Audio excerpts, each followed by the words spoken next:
The 3x3% road design is by Dynamite Dude. Anyway, welcome back to another video. Today I'm going to be showing you guys how to make a 6-digit combination lock. Well, not really 6-digit, but 6-figure combination lock. And it's quite simple. I'm not even joking. It's really easy. There's only two concepts you need to know for this. And yeah, you've got your combination lock. So the first principle that needs to be continuously powered. For example, we have 3 redstone pieces of dust here. How about we add a redstone lamp?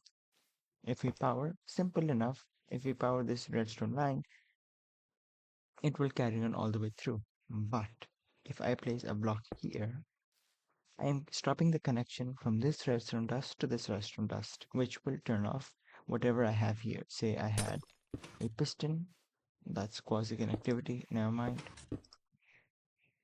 anything but a piston. Yeah, but if I disconnect this even further, you can see it's not powered. Only if the redstone line continues, it will be powered. Simple as that. That is concept number one, which I've used to make sure that every single lever has to be flicked position to ensure that the redstone line is carried all the way through in order to turn on. You can see here, even if I unflick one of these levers, the entire redstone line turns off. That's because all of them need to retract for the redstone line to be continuous.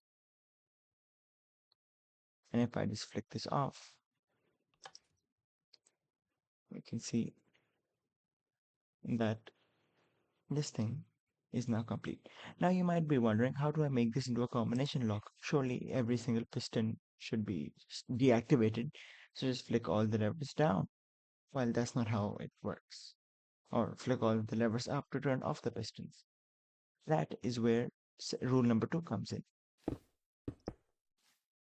We have a redstone torch here. It is powering this piston.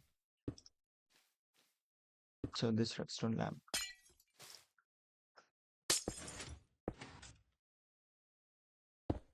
Yeah, both things are powered by this redstone torch. But if I were to give this block power right here, it'll turn off. Now let's replace this with the lamp. You can see that right now this lamp is on, this is off. Click this lever, this lamp is on, that one is off. See how now they're opposites? Both of them are not turned on at the same time, just because of this simple redstone torch. If I were to connect it directly, yeah, both of them would connect. Now, how do we make this into that? Well, it's simple enough. We just use repeaters because here you can see the limiting factor is the redstone signal strength 50, and it ends right here. But what if we add a repeater? Well, you can't really add a repeater here, otherwise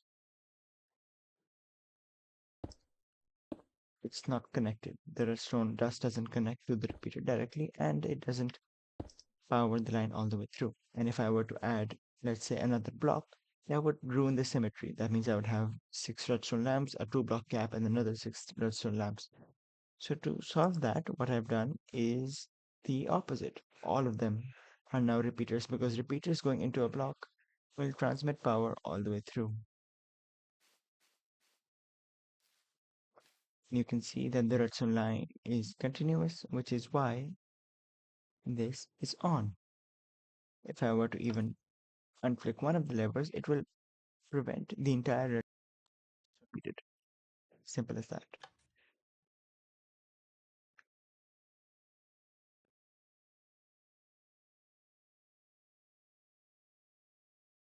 So you can see the difference between that one and this one is that all of the pistons in here need to be pushed out. The blocks need to interrupt technically the redstone line. But here we need zero interruptions. That means all of these need to be powered off. That's the only main difference. Same concept applies with the restaurant torch key. Some of them are turned off and some of them are turned on by default. I could theoretically run this line all the way to the end, but yeah, memorizing that code would be way too difficult. Now you might be wondering how I remembered this code, this 6-digit combination. Well, I use this neat little trick here. As you can see, we have these deep state bricks. Some of them are cracked. There's only 6 of them that are cracked.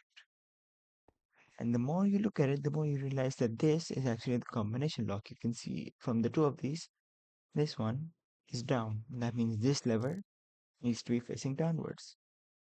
This is up.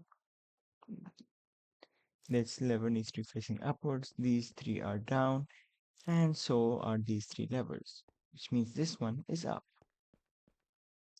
And that's how we get this combination lock. Again, thank you so much for watching. Don't forget to check out Dynamite's tutorial on how to make this 3x3 piston door. It's literally a 2-minute tutorial and the most reliable redstone door I've ever seen. Don't forget to check it out, and I'll see you guys in another video soon. Bye.